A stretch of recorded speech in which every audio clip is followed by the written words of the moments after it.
ಇರುವಂತಹ ಮಾಹಿತಿಯನ್ನು ತಮ್ಮ ಮುಖಾಂತರ ಕೊಡ್ತಾ ಇವತ್ತು ಬೀದರ್ ಜಿಲ್ಲೆಯಲ್ಲಿ ರೈತರು ಬಹಳಷ್ಟು ಸಂಕಷ್ಟದಲ್ಲಿದ್ದಾರೆ.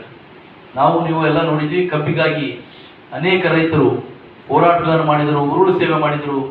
ಆದರೆ ಎಲ್ಲದರ ನಂತರವೂ ಕೂಡ ಬೇರೆ ಜಿಲ್ಲೆಗಳಲ್ಲಿ 3200 3300 ದರ ಫಿಕ್ಸ್ ಮಾಡಿದರೆ ನಮ್ಮ ಜಿಲ್ಲೆಯಲ್ಲಿ 2800 ದರ ಫಿಕ್ಸ್ ಮಾಡಿದ್ರು. ಸ್ವತಃ ಇಲ್ಲಿನ ಉಸ್ತುವಾರಿ ಮಂತ್ರಿಗಳು, ಜಿಲ್ಲಾಧಿಕಾರಿಗಳು ಎಲ್ಲರೂ ಸೇರಿ ರೈತರ ಮನವೊಲಿಸಿ ನಿಮಗೆ 2800 ಕೊಡ್ತೀವಿ, 50 ರೂಪಾಯಿ ಸರ್ಕಾರದಿಂದ ಕೊಡ್ತೀವಿ ಮತ್ತು 15 ದಿವಸದಲ್ಲಿ ನಿಮ್ಗೆ ಪೇಮೆಂಟ್ ಮಾಡಿಸ್ತೀವಿ, ಮಾಡಲಿಲ್ಲ ಅಂದರೆ ನಿಮಗೆ ಬಡ್ಡಿ ಹಾಕಿ ದುಡ್ಡು ಕೊಡಿಸ್ತೀವಿ ಅಂತ ಹೇಳಿದರು.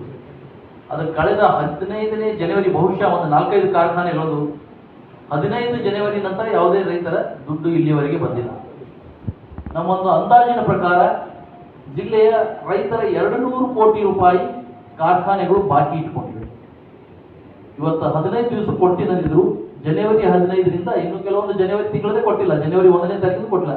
ಆನ್ ಆ್ಯಂಡ್ ಅವರೇ ಜನವರಿ 15ರಿಂದ ಇವತ್ತು ಏಪ್ರಿಲ್ 15 ಮುಗಿದಿದೆ, 3 ತಿಂಗಳಾದರೂ ದುಡ್ಡು ಕೊಟ್ಟಿಲ್ಲ.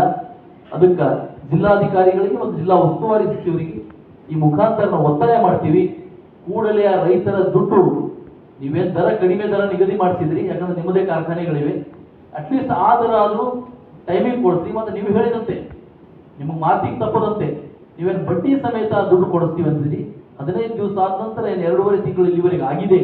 ಆ ರೈತರಿಗೆ ಬಡ್ಡಿ ಸಮೇತ ಈ ತಿಂಗಳ ಅಂತ್ಯದವರೆಗೆ ಅವರು ದುಡ್ಡು ಕೊಡಿಸ್ಲಿಲ್ಲ ಅಂದ್ರೆ ನಾವು ಮೇ ತಿಂಗಳಲ್ಲಿ ರೈತರಿಗಾಗಿ ಆ ರೈತರ ದುಡ್ಡು ಕಾರ್ಖಾನೆಗಳು ಹಾಕಬೇಕು ಅಂತ ಹೇಳಿ ನಮ್ಮ ಪಕ್ಷದ ವತಿಯಿಂದ ಒಂದು ದೊಡ್ಡ ಹೋರಾಟವನ್ನು ಹಮ್ಮಿಕೊಳ್ಳುವರಿದ್ದೀವಿ.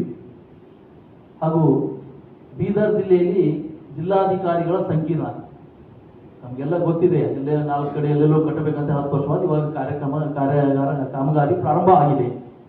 ಅದು ನಮಗೆ ಇಲ್ಲಿವರೆಗೆ ಇದು ಗೊತ್ತಾಗ್ತಾ ಇಲ್ಲ, ಅದು ಏನು ಜಿಲ್ಲಾಧಿಕಾರಿ ಸಂಕೀರ್ಣವೋ ಅಥವಾ ಜಿಲ್ಲಾಧಿಕಾರಿಗಳ ಕಚೇರಿಯೋ. ವ್ಯತ್ಯಾಸ ಇದೆ ಜಿಲ್ಲಾಧಿಕಾರಿಗಳ ಕಚೇರಿ ಮತ್ತು ಜಿಲ್ಲಾಧಿಕಾರಿಗಳ ಸಂಕೀರ್ಣದಲ್ಲಿ.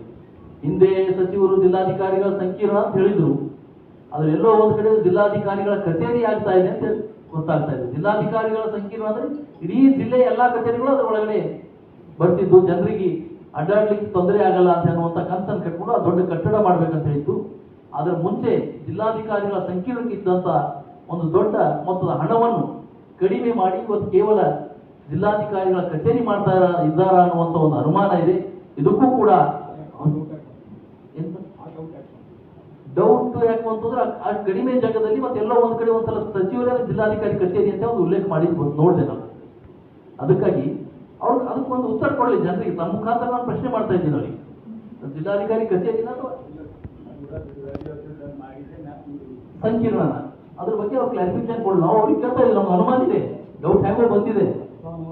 ಅದಕ್ಕೆ ಅನುಮಾನ ಬಂದಕ್ಕೆ ಅವ್ರು ಕ್ಲಾರಿಫೈ ಮಾಡೋದಕ್ಕೆ ಸಂಕೀರ್ಣನ ಅಥವಾ ಕಚೇರಿನ ಅನ್ನೋದನ್ನು ಅವರು ಕ್ಲಾರಿಫೈ ಮಾಡಬೇಕು. ನಾವು ಕೇಳ್ತಾ ಇದ್ದೀವಿ, ಅದಕ್ಕೆ ಅವ್ರು ಉತ್ತರ ಕೊಡ್ಲಿ. ನಮ್ಮ ಬಿಜೆಪಿಯಿಂದ ನಮ್ಮ ಪ್ರಶ್ನೆ ಇದೆ, ಅದೇನು ನಾವು ಜನರಿಗೆ ಮೋಸ ಮಾಡ್ತಾ ಇದ್ದೀರಾ ಅಥವಾ ನಿಜವಾದ ಸಂಕೀರ್ಣ ಕಟ್ತಾ ಇದ್ದೀರಾ? ಇದ್ರ ಬಗ್ಗೆ ನಮ್ಮ ಜಿಲ್ಲಾಧಿಕಾರಿಗಳು, ನಮ್ಮ ಜಿಲ್ಲಾ ಉಸ್ತುವಾರಿ ಸಚಿವರು ಸ್ಪಷ್ಟನೆ ತಮ್ಮ ಮುಖಾಂತರ ಕೊಡಬೇಕು ಅಂತೇಳಿ ಅವ್ರಲ್ಲಿ ವಿನಂತಿಯನ್ನು ಮಾಡ್ತಾ, ಇವತ್ತು ಕಾಂಗ್ರೆಸ್ ಪಕ್ಷ ಧೂಳಿಪಟ ಆಗಿ ಹೋಗಿದೆ. ಇಡೀ ರಾಜ್ಯದಲ್ಲಿ, ಇಡೀ ದೇಶದಲ್ಲಿ ಕೇವಲ 3 ರಾಜ್ಯಗಳಲ್ಲಿ ಮಾತ್ರ ಉಳ್ಕೊಂಡಿದೆ. ಇವತ್ತು ಮಹಿಳೆಯರಿಗೆ ಮಾಡಿದಂಥ ಅನ್ಯಾಯದಿಂದಾಗಿ ಇವತ್ತೆಲ್ಲ ಮಾತೆಯರ ಶ್ರಾಪ ಇವತ್ತು ಕಾಂಗ್ರೆಸ್ ತಟ್ಟಿ ಬರುವಂತಹ ದಿನದಲ್ಲಿ ಅವ್ರ ಇಂಡಿ ಒಕ್ಕೂಟದ TMC ಇರ್ಬೋದು, ತಮಿಳುನಾಡಿನಲ್ಲಿರುವಂಥ ಸ್ಟಾಲಿನ್ ಪಕ್ಷ ಇರ್ಬೋದು, DMK ಪಕ್ಷ ಇರ್ಬೋದು, ಇವರೆಲ್ಲ ತಮ್ಮ ಅಧಿಕಾರವನ್ನು ಕಳ್ಕೊಳ್ಳೋರಿದ್ದಾರೆ. ಕಾಂಗ್ರೆಸ್ ಪಕ್ಷ ಮುಂದೆ ಬರುವಂತಹ ದಿನದಲ್ಲಿ ಕರ್ನಾಟಕ ಸೇರಿದಂತೆ 3 ರಾಜ್ಯಗಳಲ್ಲಿ ಏನು ಅಧಿಕಾರದಲ್ಲಿದ್ದಾರೆ ಅದನ್ನು ಕಳ್ಕೊಂಡು ಇವತ್ತು ಕಾಂಗ್ರೆಸ್ ಮುಕ್ತ ಭಾರತ ಮಾಡಲಿಕ್ಕೆ ಅವರಾಗೆ ಇದಕ್ಕೊಂದು ಅವಕಾಶ ಮಾಡಿಕೊಟ್ಟಿದ್ದಾರೆ ಅನ್ನುವಂಥ ಮಾತನ್ನು ಹೇಳ್ತಾ ನನ್ನ ಮಾತಿಗೆ ವಿರಾಮ ನೀಡ್ತೀನಿ. ಧನ್ಯವಾದ. इंपॉर्टेंट मीटिंग है, कोई MLA नहीं है। सुबह सर CM जिधर बैठता है ना महिला विरोधी वाला